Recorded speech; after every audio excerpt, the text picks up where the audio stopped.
আলহামদুলিল্লাহি রাব্বিল আলামিন ওয়া সলাতু ওয়াস সালামু আলা সাইয়্যিদিল মুরসালিন। আলহামদুলিল্লাহ, প্রিয় ইসলামী ভাইরা, আপনারা দেখতেছেন আমাদের দাওয়াতি ইসলামীর 3 দিনের সুন্নাতে ওয়ারা ইজতিমা শুরু হয়েছিল বুধবার, বৃহস্পতিবার, শুক্রবার। আজকে জুমার নামাজের পর সমাপ্তি হয়ে গেছে আখিরি দোয়ার মাধ্যমে। এবং খলিফায়ে আত্তার জানিসিনী আমির আহলে সুন্নাত উবাইদ রেজা হুজুর জুমার নামাজ আমাদেরকে পড়াইছেন। আমরা ওনার পিছনে জুমার নামাজ পড়েছি। আলহামদুলিল্লাহ, আমরা এই জায়গার মধ্যে নারায়ে রিসালাতের স্লোগান লাগিয়েছিলাম এবং আমরা নবী পাক সাল্লাল্লাহু আলাইহি ওয়াসাল্লামকে এই জায়গার মধ্যে দাঁড়িয়ে সবাই একসাথে কয়েক হাজার মানুষ মিলে আমরা পড়েছিলাম এই জায়গার মধ্যে, ইয়া নবী সালামু আলাইকা, ইয়া রসুল সালামু আলাইকা, ইয়া হাবিব সালামু আলাইকা, সালাওয়াতুল্লাহি আলাইকা। এমনকি আমরা একবারে লাখো সালাম দিয়েছি, অনেকবার দিয়েছি আমরা। মুস্তাফা জান রহমত পে লাখো সালাম, শমায়ে বাজমে হিদায়ত পে লাখো সালাম। এইভাবে আমরা সালাম দিয়েছি আমাদের নবী সাল্লাল্লাহু আলাইহি ওয়াসাল্লামকে, হাজার হাজার মানুষ একসাথে।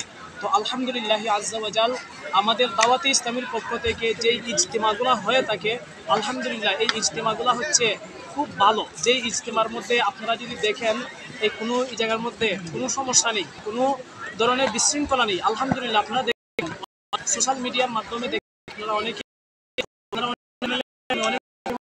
আলহামদুলিল্লাহ দাওয়াতে ইজতিমার আল্লাহ তাআলা থেকে আসার পরে কিন্তু ইজতিমা টুইয়া তারা চলে গেছে না, তারা ইজতিমার মধ্যে রয়ে গেছে। এমনকি বৃষ্টি আসার কারণে মানুষ কিন্তু আরো বাড়ছে, মানুষ কিন্তু কমছে না। তো আলহামদুলিল্লাহ, এটা হচ্ছে কি আল্লাহ পাকের দয়া। আমরাও ওই জায়গার মধ্যে উপস্থিত ছিলাম, বৃষ্টির সময় ছিলাম। অনেক মানুষ কিন্তু বৃষ্টির সময় ভিজেও তারা এই ইজতিমার বয়ান শুনছে। তো আমি আপনাদেরকে বলবো, আমাদের দাওয়াতি ইসলামীর পক্ষ থেকে অনেক কি হয়ে থাকে, ইসলামিক কাজ হয়ে থাকে। একটি আছে দিনী কাফেলা। এই দিনী কাফেলার মধ্যে আমি বলবো, আপনারা যদি সফর করেন তাহলে আপনারা অনেক ইলমে দ্বীন শিখতে পারবেন।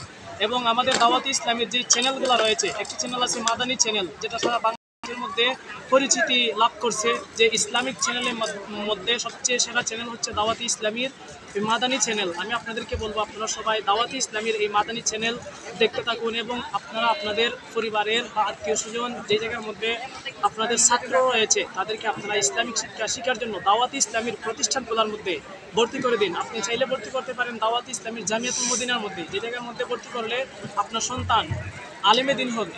আর যদি চান আপনি আপনার সন্তানকে হাফেজে কোরআন বানাতেন, তাহলে মাদ্রাসাতুল মদিনা নামে একটি ডিপার্টমেন্ট রয়েছে, ওই জায়গার মধ্যে আপনার সন্তানকে ভর্তি করে দিবেন। ইনশাআল্লাহ আজ্জা ওয়া জাল আপনার সন্তান হাফেজে কোরআন হয়ে আপনার জন্য দোয়া করবে, আপনার জন্য কোরআন তিলাওয়াত করে ইসলাম সওয়াব করবে। আমি আপনাদেরকে বলবো, আপনারা নিজেরাও দাওয়াত ইসলামীকে সময় দেন, মানুষদেরকেও দাওয়াতের প্রতি উৎসাহিত করুন। সাল্লু আলাল হাবিব সাল্লাল্লাহু আলা